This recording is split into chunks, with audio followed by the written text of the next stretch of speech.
শিয়ালিনী, তুমি অনেক লোভী।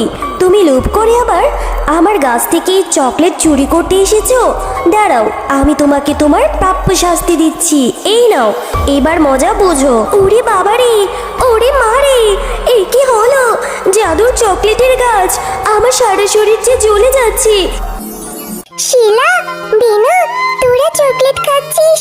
তোদের হাতের চকলেটগুলো দেখতে না অনেক সুন্দর, মনে হচ্ছে খেতে অনেক মজা হবে। হ্যাঁ রে শিলা, আমাকে একটু চকলেট দিবি? আমি একটু খেয়ে দেখি চকলেটগুলো খেতে কিরকম। হ্যাঁ জয়া, আমাদের হাতের চকলেটগুলো খেতে অনেক মজা এবং এই চকলেটগুলো অনেক দামি। আমরা তোকে কেন খেতে দেবো? হ্যাঁ, এগুলো হচ্ছে আমার মায়ের দোকানের চকলেট। এত যদি খেতে ইচ্ছে করে আমার মায়ের দোকান থেকে কিনে খা যেত। শিলা, আমার হাতে যে এখন কোনো টাকা নেই, তোর ওইখান থেকে আমাকে একটু চকলেট খেতে দিবি? আমি যখন খাবো আমিও তোকে দিয়ে খাবো। দে না শিলা। না রে টয়া, আমি তোকে একদম দিতে পারবো না। এতই যদি ইচ্ছে হয় যা কিনে খা। বারবার বলে এভাবে ডিস্টার্ব করিস না তো। দেও না একটু শিলা, আমার যে খুব চকলেট খেতে ইচ্ছে করছে। কি রে, এখানে কি হয়েছে? এখানে এত চিল্লাচিল্লি কেন?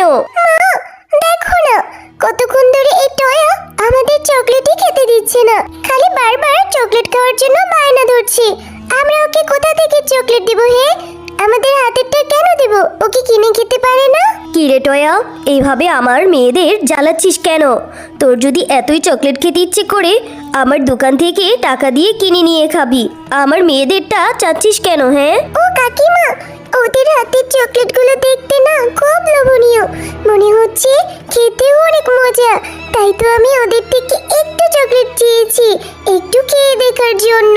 তারপর যদি অনেক মজা হয় তোমার দোকান থেকে আমি কিনে খাবো। না না, কোনো টেস্ট করার জন্য দেওয়া যাবে না। দেখতে পাচ্ছিস না এগুলো কত দামি চকলেট? যদি সামর্থ্য থাকে আমার দোকান থেকে টাকা দিয়ে কিনে খাবি। যা এখন এখান থেকে। কিন্তু আমি যখন কোনো কিছু খাই আমি তো শিলা আর বিনাকে সবসময় দিয়ে খাই কাকিমা, ওরা তাহলে এরকম কেন করছে? কি বললি? তুই আমার মেয়েদের দিয়ে খাস? তোরা যে গরিব ফকিরনি, তোরা কি এত দামি খাবার কখনো খেতে পারিস? হ্যাঁ, আর আমার মেয়েরা তোর খাবার খাওয়ার জন্য বসে থাকে না। ভিখারি কোথাকারের, যা তো এখন এখান থেকে। এরপর টয়া মনটা খারাপ করে সেখান থেকে চলে যায়।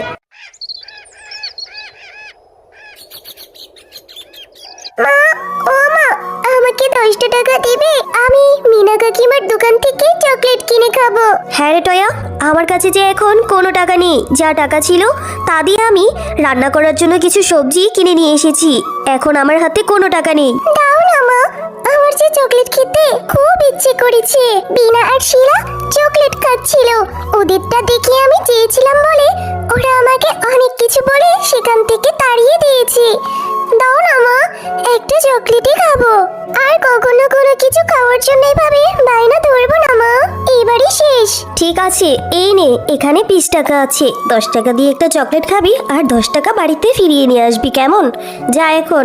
মিনু কাকিমা, এই নাও, আমাকে 10 টাকা দিয়ে একটা কিটক্যাট চকলেট দাও আর 10 টাকা ফিরিয়ে দাও। মা বলেছে 10 টাকা বাড়িতে ফিরিয়ে নিয়ে যেতে। এই নে টয়া, 20 টাকা দিয়ে একটা কিটক্যাট চকলেট দিয়ে দিলাম। আমার দোকানে 10 টাকা দামের কোনো চকলেট নেই। নিতে হলে তোকে 20 টাকা দিয়ে নিতে হবে। কিন্তু মা যে বলেছে বাড়িতে 10 টাকা ফিরিয়ে নিয়ে যেতে। তুমি আমাকে 10 টাকা দিয়ে একটা ছোট চকলেট দাও কাকিমা, আমার এত বড় চকলেট লাগবে না। একবার কথা বললে বুঝিস না রে টয়া, আমার দোকানে এইসব 10-5 টাকা দামের চকলেট নেই। যা তো এখন এখান থেকে, এখানে আর ডিস্টার্ব করিস না।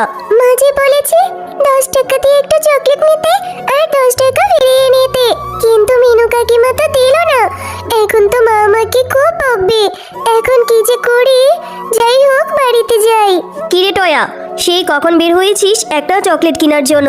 এখন তোর বাড়িতে ফেরার নাম হলো? তা দুপুরের খাবার কখন খাবি? হ্যাঁ, ঘরে চল আর আমাকে 10টা টাকা ফিরিয়ে দে তো। এ কি, তোর হাতে তো এই চকলেটটা ছাড়া কোনো টাকাই দেখতে পাচ্ছি না। মা, মিনা কাকিমা আমার 10 টাকা ফিরিয়ে দেয়নি, বলেছে একটা চকলেটের দাম 20 টাকা করে। কি সব বলছিস রে টয়া? এই চকলেটটার দাম নাকি 20 টাকা?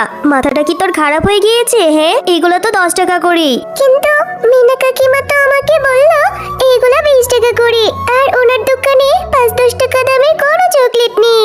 বনে একটা দোকান থাকার কারণে মিনা ভাবি যা ইচ্ছে তাই করছে, মানুষের থেকে বেশি বেশি টাকা রাখছে সবকিছুর জন্যই। আল্লাহ তাআলা নিশ্চয়ই এর বিচার করবে। আর তুইও চকলেট খাওয়ার জন্য এত পাগল, কত করে বলেছি এত চকলেট খেতে হবে না, তারপরও কথা শুনলি না। এখন আমি কি করব বলতো? ভেবেছিলাম এই 10 টাকা দিয়ে কিছু সবজি কিনে কালকের জন্য রান্নার ব্যবস্থা করব। এখন কি করব? যা, তুই আমার চোখের সামন থেকে এখনই চলে যা। আর তোর ভাতও খেতে হবে না, তুই প্রতিদিনই চকলেট কিনে খাস তোর নিজের টাকা দিয়ে। যা তো এখন এখান থেকে। এরপর টয়া মায়ের কথায় কষ্ট পেয়ে সেখান থেকে চলে যায় আর একটি জঙ্গলের সামনে দাঁড়িয়ে কান্না করতে থাকে। আমাকে ছোট্ট পেয়ে মিনা কাকিমা আমাকে এইভাবে ঠকিয়ে দিল। আর মাও আমাকে কতগুলো বকলো চকলেট খাওয়ার জন্য। আমাকে কেউ ভালোবাসে না। ছোট্ট মেয়ে টয়া, তুমি এভাবে এখানে দাঁড়িয়ে কাঁদছো কেন? এত ছোট তুমি, তোমার আবার কিসের দুঃখ বলো তো? এরপর টয়া পরীটাকে সকল ঘটনা খুলে বলে। সব শুনে পরী বলে, ও এই ব্যাপার, থাক তুমি আর কান্না করো না। এই নাও, এই জাদুর বীজটি তুমি তোমার বাড়ির আঙিনায় নিয়ে রোপণ করে দিও, দেখবে তোমার সকল দুঃখ কষ্ট দূর হয়ে গিয়েছে, বুঝলে? এরপর টয়া পরীর কথা মতো সেই বীজটা নিয়ে বাড়িতে চলে যায়। মা, ও মা, এই দেখো আমি কি নিয়ে এসেছি। আরে সেটা আমি পরে দেখবো, তুই এখন বের হয়েছিস? আমি রাগ করে বললাম আর তুই কিনা চলে গেলি মায়ের সঙ্গে অভিমান করে। তুই ছাড়া যে আমার কেউ নেই, সারাদিন কিছুটি খাসনি, ঘরে আয় খাবার খাবি। মা দেখো না, এটা একটা জাদুর বীজ। এই বীজটা আমাকে পড়ে দিয়েছে, বলেছে এইটা রোপণ করলে আমাদের সকল দুঃখ কষ্ট দূর হয়ে যাবে। আমি এটা রোপণ করে এক্ষুনি চলে আসছি। আরে আরে টয়া, তোর মাথাটা একদম খারাপ হয়ে গিয়েছে। কোথা থেকে না কোথা থেকে এই বীজটা টুকিয়ে নিয়ে এসেছিস, আবার এসে কিসব আজগুবি কথা বলছিস। তাড়াতাড়ি ঘরে আয়, আমি ভাত বাড়ছি।